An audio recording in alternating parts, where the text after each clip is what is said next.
ଦେବଗୁରୁ ବୃହସ୍ପତି ଏବେ ବୃଷ ରାଶିରେ ବକ୍ରିରୁ ମାର୍ଗୀ ହେବାକୁ ଯାଉଛନ୍ତି ଏବଂ 4 ଫେବୃଆରୀରୁ ଦେବଗୁରୁ ବୃହସ୍ପତି ବୃଷ ରାଶିରେ ସିଧା ଚଳନ କରିବେ। ଏହି କାରଣରୁ ଦେବଗୁରୁ ବୃହସ୍ପତି ବକ୍ରିରୁ ମାର୍ଗୀ ହୋଇଯିବେ, ଯାହାଫଳରେ ଏହି 4 ରାଶିମାନଙ୍କର ଜୀବନରେ ବହୁତ ବଡ଼ ପରିବର୍ତ୍ତନ ଆସିବାକୁ ଯାଉଅଛି ଏବଂ ଏହି 4 ରାଶିମାନଙ୍କର ଜୀବନ ଅଚାନକ ଭାବରେ ବଦଳିବାକୁ ଯାଉଅଛି। କାରଣ ଏହି 4 ରାଶିର ବ୍ୟକ୍ତିମାନଙ୍କୁ ଅଚାନକ ଧନ ପ୍ରାପ୍ତି ହେବ, ଆଉ ତା ସହିତ ବର୍ଷ ବର୍ଷ ଧରି ଅଟକି ରହିଥିବା ଧନ ମଧ୍ୟ ଫେରସ୍ତ ପାଇପାରିବେ ଏବଂ ଏହି 4 ରାଶିର ବ୍ୟକ୍ତିମାନଙ୍କୁ ଅନେକ କ୍ଷେତ୍ରରେ ଟଙ୍କା ପଇସା ଇନକମ୍ କରିବା ପାଇଁ ବାଟ ମଧ୍ୟ ଫିଟିଯିବ, ଆଉ ଏମାନଙ୍କର ଜୀବନରେ ଚାଲୁଥିବା ସବୁ ଦୁଃଖ କଷ୍ଟ ଦୂର ହୋଇଯିବ। ଆଉ ଦେବଗୁରୁ ବୃହସ୍ପତି ମାର୍ଗୀ ହେବା ଦ୍ୱାରା ଏହି 4 ରାଶିମାନଙ୍କର ଜୀବନରେ ଅନେକ ସଫଳତା ମିଳିବା ସହିତ ଏହି 4 ରାଶିର ବ୍ୟକ୍ତିମାନେ ହେବାକୁ ଯାଉଛନ୍ତି ମାଲାମାଲ। ତେବେ ଦର୍ଶକ ବନ୍ଧୁ, ଆଜିର ଏହି ଭିଡ଼ିଓଟିରେ ଆମେ ଜାଣିବା ଯେବେ ଦେବଗୁରୁ ବୃହସ୍ପତି ମାର୍ଗୀ ଚଳନ କରିବେ କେଉଁ ସବୁ 4 ରାଶିର ଭାଗ୍ୟ ସମ୍ପୂର୍ଣ୍ଣ ରୂପେ ବଦଳିବାକୁ ଯାଉଅଛି।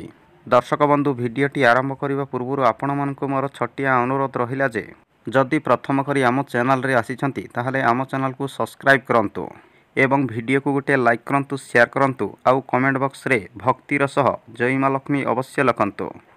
ଏବେ ଚାଲନ୍ତୁ ଦର୍ଶକ ବନ୍ଧୁ ଜାଣିନେବା ଯେବେ ବୃହସ୍ପତି ବକ୍ରିରୁ ମାର୍ଗୀ ହେବେ କେଉଁ ସବୁ 4 ରାଶିର ବ୍ୟକ୍ତିମାନେ ହେବାକୁ ଯାଉଛନ୍ତି ମାଲାମାଲ। ପ୍ରଥମ ଭାଗ୍ୟଶାଳୀ ରାଶିଟି ହେଉଛି ମିଥୁନ ରାଶି। ଯେବେ ବୃହସ୍ପତି ବକ୍ରିରୁ ମାର୍ଗୀ ଚଳନ କରିବେ ମିଥୁନ ରାଶି ବ୍ୟକ୍ତିମାନଙ୍କର ଜୀବନରେ ଅନେକ ସଫଳତା ଦେଖାଯିବ ଏବଂ ଯେଉଁ ମିଥୁନ ରାଶିର ବ୍ୟକ୍ତିମାନେ ଅନଲାଇନରେ ବେପାର ବିଜନେସ୍ କିମ୍ବା କାମ କାର୍ଯ୍ୟ କରୁଛନ୍ତି ସେମାନଙ୍କର ବେପାର ବିଜନେସ୍ରେ ଅନେକ ଲାଭ ମିଳିବା ସହିତ ବହୁତ ବଡ଼ ପରିବର୍ତ୍ତନ ଦେଖାଯିବ ଏବଂ ଅଚାନକ ଭାବରେ ତାଙ୍କ ଜୀବନରେ ବିରାଟ ବଡ଼ ପରିବର୍ତ୍ତନ ଆସିବ ଏବଂ ଏମାନଙ୍କର ଜୀବନରେ ଧନ ସମ୍ପତ୍ତିର ଯାହା ମଧ୍ୟ ସମସ୍ୟା ଚାଲୁଥିଲା ସବୁ ଧନଜନିତ ସମସ୍ୟା ଏମାନଙ୍କର ଦୂର ହେବାକୁ ଯାଉଅଛି। ଆଉ ତା ସହିତ ଆପଣଙ୍କର ଲଭ୍ ଲାଇଫରେ ଯାହା ମଧ୍ୟ ସମସ୍ୟା ଲାଗି ରହୁଥିଲା ସେସବୁ ସମସ୍ୟା ମଧ୍ୟ ଆପଣଙ୍କ ପାଇଁ ଦୂର ହେବାକୁ ଯାଉଅଛି ଏବଂ ଆପଣଙ୍କର କୁଟୁମ୍ବ ପରିବାରରେ ଯାହା ମଧ୍ୟ ସମସ୍ୟା ଲାଗି ରହୁଥିଲା ତାହା ମଧ୍ୟ ଦୂର ହେବାକୁ ଯାଉଅଛି। ଆଉ ତା ସହିତ ଆପଣଙ୍କର ପରିବାରର ଅର୍ଥର ଅଭାବ ମଧ୍ୟ ଦୂର ହେବାକୁ ଯାଉଅଛି ଏବଂ ଯେଉଁ ମିଥୁନ ରାଶି ବ୍ୟକ୍ତିମାନଙ୍କୁ ସନ୍ତାନଟିଏ ପ୍ରାପ୍ତି ହୋଇପାରୁନଥିଲା, ସବୁବେଳେ ଆପଣମାନେ ସନ୍ତାନ ପାଇଁ ଚିନ୍ତିତରେ ରହୁଥିଲେ, ଯେବେ ବୃହସ୍ପତି ବକ୍ରିରୁ ମାର୍ଗୀ ଚଳନ କରିବେ ଆପଣଙ୍କ ପାଇଁ ସନ୍ତାନ ପ୍ରାପ୍ତିର ଯୋଗ ମଧ୍ୟ ବନିବ ଏବଂ ଯେଉଁ ବ୍ୟକ୍ତିମାନଙ୍କର ସନ୍ତାନ ଅଛନ୍ତି ଆପଣଙ୍କର ସନ୍ତାନମାନଙ୍କର ଜୀବନରେ ବହୁତ ବଡ଼ ପରିବର୍ତ୍ତନ ଆସିବ ଏବଂ ଆପଣଙ୍କର ଜୀବନରେ ପ୍ରତ୍ୟେକ ସୁଖ ସମୃଦ୍ଧି ଦେଖାଯିବ। ଆଉ ତା ସହିତ ଆପଣଙ୍କର ଅଟକି ରହିଥିବା ପ୍ରତ୍ୟେକ କାର୍ଯ୍ୟ ମଧ୍ୟ ପୂରଣ ହୋଇଯିବ ଏବଂ ଆପଣଙ୍କର କ୍ୟାରିୟରରେ ଏବଂ ବ୍ୟବସାୟରେ ଅଚାନକ ଧନ ପ୍ରାପ୍ତି ହେବ ଆଉ ଆପଣଙ୍କର ଜୀବନରେ ଅପାର ଖୁସି ଏବଂ ସଫଳତା ଆସିବାକୁ ଯାଉଅଛି। ଆଉ ଯେବେ ବୃହସ୍ପତି ମାର୍ଗୀ ଚଳନ କରିବେ ଆପଣଙ୍କର ଅନେକ ମନସ୍କାମନା ମଧ୍ୟ ପୂରଣ ହୋଇଯିବ। ଦ୍ୱିତୀୟ ଭାଗ୍ୟଶାଳୀ ରାଶିଟି ହେଉଛି ସିଂହ ରାଶି।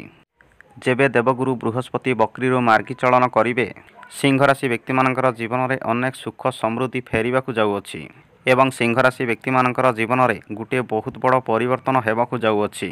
ଆଉ କିଛି ସିଂହ ରାଶିର ବ୍ୟକ୍ତିମାନେ ଧାର୍ମିକ ସ୍ଥାନକୁ ଯାତ୍ରା ମଧ୍ୟ କରିପାରନ୍ତି ଆଉ ତା ସହିତ ଆପଣଙ୍କ ପାଇଁ ବିଦେଶ ଯାତ୍ରାର ଯୋଗ ମଧ୍ୟ ବନୁଅଛି ଆଉ ଆପଣଙ୍କ ପାଇଁ ଯାତ୍ରା ସମୟରେ ବହୁତ ଭଲ ସଫଳତା ମଧ୍ୟ ମିଳିବ ଆଉ ଆପଣଙ୍କର କୁଟୁମ୍ବ ପରିବାରର ମାନ ସମ୍ମାନରେ ବୃଦ୍ଧି ଦେଖାଯିବ ଏବଂ ଆପଣଙ୍କର ଜୀବନରେ ସକାରାତ୍ମକ ପରିବର୍ତ୍ତନ ଦେଖାଯିବ ଏବଂ ଆପଣଙ୍କର ଜୀବନର ଅର୍ଥ ସମସ୍ୟା ଦୂର ହେବା ସହିତ ଆପଣଙ୍କର ଦାମ୍ପତ୍ୟ ଜୀବନରେ ଲାଗି ରହିଥିବା ସବୁ ସମସ୍ୟା ମଧ୍ୟ ଦୂର ହୋଇଯିବ ଏବଂ ସ୍ୱାମୀ ସ୍ତ୍ରୀଙ୍କ ସମ୍ପର୍କରେ ପୁଣି ଥରେ ମଧୁରତା ସମ୍ପର୍କ ଫେରି ଆସିବ ଆଉ ଆପଣଙ୍କର ଦାମ୍ପତ୍ୟ ଜୀବନରେ ଅନେକ ଖୁସି ଏବଂ ସଫଳତା ଦେଖାଯିବ ଏବଂ ଆପଣଙ୍କର ଜୀବନରେ ଅଚାନକ ଧନ ପ୍ରାପ୍ତିର ଯୋଗ ମଧ୍ୟ ବନିବ ଆଉ ତା ସହିତ ଆପଣଙ୍କର ପରିବାରରେ ଅଚାନକ ସକାରାତ୍ମକ ପରିବର୍ତ୍ତନ ଦେଖାଯିବ ଏବଂ ଆପଣଙ୍କର କ୍ୟାରିୟର କ୍ଷେତ୍ରରେ ବ୍ୟବସାୟରେ ବହୁତ ଭଲ ଧନ ଲାଭ ମିଳିବାର ମଧ୍ୟ ସମ୍ଭାବନା ରହିଅଛି ଆଉ ଆପଣଙ୍କର ଶିକ୍ଷା କ୍ଷେତ୍ରରେ ଚାଲୁଥିବା ସବୁ ସମସ୍ୟା ଆପଣଙ୍କ ପାଇଁ ଦୂର ହୋଇଯିବ ଏବଂ ବିଦ୍ୟାର୍ଥୀମାନଙ୍କର ଜୀବନରେ ଗୋଟିଏ ବହୁତ ବଡ଼ ପରିବର୍ତ୍ତନ ଆସିଯିବ ଏବଂ ଯେବେ ଦେବଗୁରୁ ବୃହସ୍ପତି ମାର୍ଗୀ ଚଳନ କରିବେ ଆପଣମାନେ ସବୁ କ୍ଷେତ୍ରରେ ବିଜୟ ପ୍ରାପ୍ତି ମଧ୍ୟ କରିପାରନ୍ତି ଆଉ ଆପଣଙ୍କର ବୁଦ୍ଧି ବିଦ୍ୟା ମାନ ସମ୍ମାନରେ ଅନେକ ବୃଦ୍ଧି ମଧ୍ୟ ଦେଖାଯିବ ଆଉ ତା ସହିତ ଆପଣଙ୍କର ପାରିବାରିକ କ୍ଷେତ୍ରରେ ସୁଖ ସମୃଦ୍ଧି ଦେଖାଯିବ। ତୃତୀୟ ଭାଗ୍ୟଶାଳୀ ରାଶିଟି ହେଉଛି ତୁଳା ରାଶି। ଯେବେ ଦେବଗୁରୁ ବୃହସ୍ପତି ବକ୍ରିରୁ ମାର୍ଗୀ ଚଳନ କରିବେ ତୁଳା ରାଶି ବ୍ୟକ୍ତିମାନଙ୍କର ଜୀବନରେ ବହୁତ ବଡ଼ ପରିବର୍ତ୍ତନ ଆସିବାକୁ ଯାଉଅଛି ଏବଂ ତୁଳା ରାଶି ବ୍ୟକ୍ତିମାନଙ୍କର ଜୀବନରେ ଅପାର ଖୁସି ଆଣିଦେବ ଏବଂ ଯେଉଁ ତୁଳା ରାଶିର ବ୍ୟକ୍ତିମାନେ ଗଭର୍ଣ୍ଣମେଣ୍ଟ ଜବ୍ କରୁଛନ୍ତି ସେ ବ୍ୟକ୍ତିମାନଙ୍କର ଜୀବନରେ ଗୋଟିଏ ବହୁତ ବଡ଼ ପରିବର୍ତ୍ତନ ଆସିବାକୁ ଯାଉଅଛି ଆଉ ତା ସହିତ ଆପଣଙ୍କର ବର୍ଷ ବର୍ଷ ଧରି ଅଟକି ରହିଥିବା କାର୍ଯ୍ୟରେ ମଧ୍ୟ ଆପଣଙ୍କୁ ଅଚାନକ ଭାବରେ ବହୁତ ଭଲ ସଫଳତା ମଧ୍ୟ ମିଳିବ ଏବଂ ଆପଣଙ୍କର ଜୀବନରେ ଅପାର ଖୁସି ଏବଂ ସଫଳତା ମିଳିବା ସହିତ ଏବଂ ଆପଣଙ୍କର ଅର୍ଥ କ୍ଷେତ୍ରରେ ମଧ୍ୟ ଅନେକ ସଫଳତା ଦେଖାଯିବ। ଆଉ ଯେବେ ବୃହସ୍ପତି ମାର୍ଗୀ ଚଳନ କରିବେ ଆପଣଙ୍କର ଇନଭେଷ୍ଟମେଣ୍ଟରେ ଏବଂ ଆପଣଙ୍କର ଇନକମ୍ରେ ଆପଣଙ୍କୁ ଅନେକ ସଫଳତା ମିଳିବାର ମଧ୍ୟ ବହୁତ ସମ୍ଭାବନା ରହିଅଛି।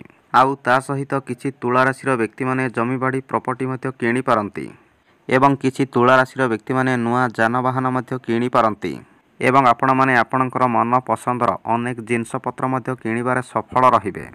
ଆଉ ଯେବେ ବୃହସ୍ପତି ମାର୍ଗୀ ଚଳନ କରିବେ ଆପଣଙ୍କର ପ୍ରତ୍ୟେକ ଇଚ୍ଛା ପୂରଣ ହେବା ସହିତ ଆପଣଙ୍କର ଜୀବନରେ ବହୁତ ବଡ଼ ପରିବର୍ତ୍ତନ ଆସିଯିବ ଏବଂ ଯେଉଁ ବ୍ୟକ୍ତିମାନଙ୍କର ଲଭ୍ ଲାଇଫ୍ରେ ସବୁବେଳେ ସମସ୍ୟା ଲାଗି ରହୁଥିଲା ଆପଣଙ୍କର ଲଭ୍ ଲାଇଫ୍ରେ ଲାଗି ରହିଥିବା ସବୁ ସମସ୍ୟା ଆପଣଙ୍କ ପାଇଁ ଦୂର ହୋଇଯିବ। ଆଉ ତା ସହିତ ଆପଣଙ୍କର କୁଟୁମ୍ବ ପରିବାରରେ ଲାଗି ରହିଥିବା ସବୁ ସମସ୍ୟା ମଧ୍ୟ ଆପଣଙ୍କ ପାଇଁ ଦୂର ହୋଇଯିବ ଏବଂ ଆପଣଙ୍କର ପରିବାରରେ ମାନ ସମ୍ମାନ ବୃଦ୍ଧି ଦେଖାଯିବ। ତାହା ସହ ଆପଣଙ୍କର ଜୀବନରେ ସକାରାତ୍ମକ ପରିବର୍ତ୍ତନ ଦେଖାଯିବ। ଏବଂ ଯେବେ ବୃହସ୍ପତି ମାର୍ଗୀ ଚଳନ କରିବେ ଯେଉଁ ବ୍ୟକ୍ତିମାନଙ୍କ ପାଖରେ ଚାକିରି ନାହିଁ ଚାକିରି ଅପେକ୍ଷାରେ ରହିଛନ୍ତି ସେ ବ୍ୟକ୍ତିମାନଙ୍କୁ ଚାକିରି ମିଳିବାର ମଧ୍ୟ ବହୁତ ସମ୍ଭାବନା ରହିଅଛି। ଚତୁର୍ଥ ଭାଗ୍ୟଶାଳୀ ରାଶିଟି ହେଉଛି ଧନୁରାଶି। ଯେବେ ବୃହସ୍ପତି ମାର୍ଗୀ ଚଳନ କରିବେ ଧନୁରାଶି ବ୍ୟକ୍ତିମାନଙ୍କର ଜୀବନରେ ଅପାର ଖୁସି ମିଳିବା ସହିତ ଧନୁରାଶି ବ୍ୟକ୍ତିମାନଙ୍କର ଜୀବନରେ ବହୁତ ବଡ଼ ପରିବର୍ତ୍ତନ ଆସିବାକୁ ଯାଉଅଛି ଏବଂ ଧନୁରାଶି ବ୍ୟକ୍ତିମାନଙ୍କର କର୍ମକ୍ଷେତ୍ରରେ ଅନେକ ସଫଳତା ଦେଖାଦେବ। ଆଉ ତା ସହିତ ଆପଣଙ୍କର ବ୍ୟବସାୟରେ ମଧ୍ୟ ଅନେକ ବୃଦ୍ଧି ଦେଖାଯିବ। ଆଉ ଯେବେ ବୃହସ୍ପତି ମାର୍ଗୀ ଚଳନ କରିବେ ଆପଣଙ୍କର ବେପାର ବିଜନେସରେ ବହୁତ ଭଲ ଲାଭ ମିଳିବାର ମଧ୍ୟ ସମ୍ଭାବନା ରହିଅଛି ଏବଂ ଆପଣଙ୍କର ଜୀବନରେ ଅନେକ ସଫଳତା ମିଳିବାର ମଧ୍ୟ ଅଧିକରୁ ଅଧିକ ସମ୍ଭାବନା ରହିଅଛି। ଏବଂ ଯେବେ ଦେବଗୁରୁ ବୃହସ୍ପତି ମାର୍ଗୀ ଚଳନ କରିବେ ଆପଣଙ୍କର ସ୍ୱାସ୍ଥ୍ୟ ପ୍ରତି ଲାଗି ରହିଥିବା ସବୁ ସମସ୍ୟା ଆପଣଙ୍କ ପାଇଁ ଦୂର ହୋଇଯିବ ଆଉ ଆପଣଙ୍କର ସ୍ୱାସ୍ଥ୍ୟ ପ୍ରତି ଅନେକ ଉନ୍ନତି ଦେଖାଯିବ। ଆଉ ତା ସହିତ ଧନୁରାଶିର ବିଦ୍ୟାର୍ଥୀମାନଙ୍କ ପାଇଁ ଉଚ୍ଚ ଶିକ୍ଷାର ଯୋଗ ମଧ୍ୟ ବନିବାକୁ ଯାଉଅଛି ଏବଂ ଆପଣଙ୍କର ଶିକ୍ଷା କ୍ଷେତ୍ରରେ ବହୁତ ଭଲ ସଫଳତା ମିଳିବାର ମଧ୍ୟ ବହୁତ ସମ୍ଭାବନା ରହିଅଛି ଏବଂ କିଛି ଧନୁରାଶିର ବିଦ୍ୟାର୍ଥୀମାନେ ଉଚ୍ଚ ଶିକ୍ଷାର ପ୍ରାପ୍ତି ମଧ୍ୟ କରିପାରନ୍ତି ଏବଂ ଆପଣଙ୍କର ପାରିବାରିକ ସବୁ ଦୁଃଖ କଷ୍ଟ ଦୂର ହୋଇଯିବ ଆଉ ପୁଣି ଥରେ ଆପଣଙ୍କର କୁଟୁମ୍ବ ପରିବାରରେ ଖୁସି ଫେରିଆସିବ। ଏବଂ ଯେବେ ବୃହସ୍ପତି ମାର୍ଗୀ ଚଳନ କରିବେ ଆପଣଙ୍କର ଇନକମ୍ରେ ଅଚାନକ ଭାବରେ ଆପଣଙ୍କୁ ଧନ ବୃଦ୍ଧି ଦେଖାଯିବ। ଆଉ ଯେବେ ଦେବଗୁରୁ ବୃହସ୍ପତି ମାର୍ଗୀ ଚଳନ କରିବେ ବର୍ଷ ବର୍ଷ ଧରି ଆପଣଙ୍କର କାମ କାର୍ଯ୍ୟରେ ଲାଗି ରହିଥିବା ସବୁ ସମସ୍ୟା ଆପଣଙ୍କ ପାଇଁ ଦୂର ହୋଇଯିବ ଆଉ ଆପଣଙ୍କର ପ୍ରତ୍ୟେକ କାମ କାର୍ଯ୍ୟରେ ଆପଣଙ୍କୁ ଧୀରେ ଧୀରେ ସଫଳତା ମିଳିବାକୁ ଲାଗିବ ଏବଂ ଆପଣଙ୍କର ପ୍ରତ୍ୟେକ କାମ କାର୍ଯ୍ୟକୁ ଆପଣମାନେ ମନ ଧ୍ୟାନ ଦେଇକି କରିବାକୁ ମଧ୍ୟ ଲାଗିବେ। ଆଉ ଯେବେ ବୃହସ୍ପତି ମାର୍ଗୀ ଚଳନ କରିବେ ଆପଣଙ୍କର କ୍ୟାରିୟରରେ ମଧ୍ୟ ଧୀରେ ଧୀରେ ପରିବର୍ତ୍ତନ ଆସିଯିବ। ତେବେ ଦର୍ଶକ ବନ୍ଧୁ ଏଥିଲା ଯେବେ ଦେବଗୁରୁ ବୃହସ୍ପତି ବକ୍ରିରୁ ମାର୍ଗୀ ଚଳନ କରିବେ ଏହି ଚାରିଗୋଟି ଭାଗ୍ୟଶାଳୀ ରାଶିମାନଙ୍କର ଜୀବନରେ ଏସବୁ ବଡ଼ ପରିବର୍ତ୍ତନ ଆସିବାକୁ ଯାଉଅଛି। ଯଦି ଆପଣମାନଙ୍କୁ ଏ ଭିଡ଼ିଓଟି ପସନ୍ଦ ଲାଗିଥାଏ ତାହେଲେ ଭିଡ଼ିଓକୁ ଗୋଟେ ଲାଇକ୍ କରନ୍ତୁ, ସେୟାର କରନ୍ତୁ ଏବଂ କମେଣ୍ଟ ବକ୍ସରେ ଭକ୍ତିର ସହ ଜୟ ମା ଲକ୍ଷ୍ମୀ ଅବଶ୍ୟ ଲେଖନ୍ତୁ। ଧନ୍ୟବାଦ।